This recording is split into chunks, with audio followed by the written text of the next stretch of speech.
السلام عليكم ورحمة الله تعالى وبركاته. أهلا وسهلا بكم جميعا. سنتحدث في هذا الفيديو عن عدة محاور. نتحدث عن منتخبنا الوطني الأول ومشاركته في بطولة كأس الخليج. سنتحدث عن الجهاز الفني بقيادة المدرب الجزائري نور الدين ولد علي ومساعده قيس محمد صالح. أيضا عن القائمة التي أعلنها الجهاز الفني بالنسبة للاعبين المحترفين في الدوريات العربية. هناك اللاعبين تم اختيارهم من قبل الجهاز الفني. سنذكر أسماء هؤلاء اللاعبين وسنذكر أبرز هذه القائمة. طبعا لدينا مباراة قادمة أمام منتخب الكويت في يوم الاثنين القادم.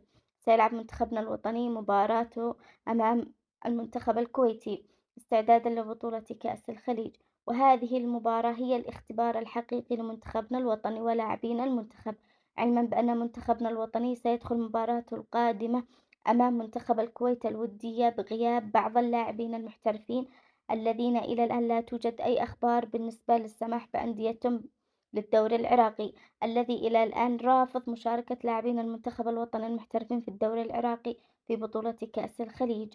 متابعينا الأعزاء، نتحدث عن القائمة التي أعلنها الجهاز الفني بقيادة المدرب نور الدين ولد علي. أعلن عن قائمة مكونة من 11 لاعب محترف في الدوريات العربية. نتحدث عن الحارس محمد أمان، نجم نادي أهلي صنعاء اليمني المشارك في بطولة كأس الخليج للأندية. على المستويات الكبيرة الذي قدمها الحارس محمد أمان، يستحق أن يكون متواجدا فيها في بطولة كأس الخليج القادمة كحارسا أساسيا. بالنسبة للحارس عبد الله السعدي، هو الآخر متواجد في هذه القائمة، حارس نادي شهارة هنالك في السعودية، وأيضا سيكون حاضرا ومتواجدا في القائمة النهائية. أيضا نتحدث عن نجم منتخبنا الوطني اللاعب عبد الواسع المطري، نجم نادي سترا البحريني.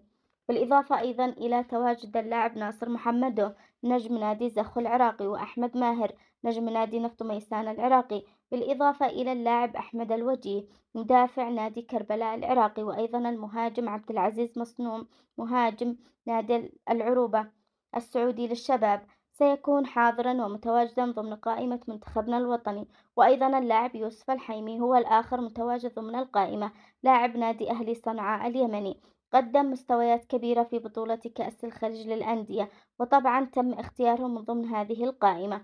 إضافة إلى ذلك مدافع منتخبنا الوطني المدافع هارون الزبيدي من لاعبين المهجر، وشارك في بطولة كأس الخليج الماضية هنالك في العراق وقدم مستويات كبيرة. هذا اللاعب متواجد في القائمة. أيضا المدافع حمزة الريمي مدافع نادي الطلبة العراقي، هؤلاء متواجدين في القائمة. متابعينا الأعزاء، أبرز القيادات بالنسبة للاعبين المتواجدين في الدوري العراقي: اللاعب أحمد السروري، واللاعب رامي الوسماني، وأيضا اللاعب أسامة عنبر. طبعا هؤلاء أبرز القائمين على المنتخب في المشاركة القادمة في بطولة كأس الخليج.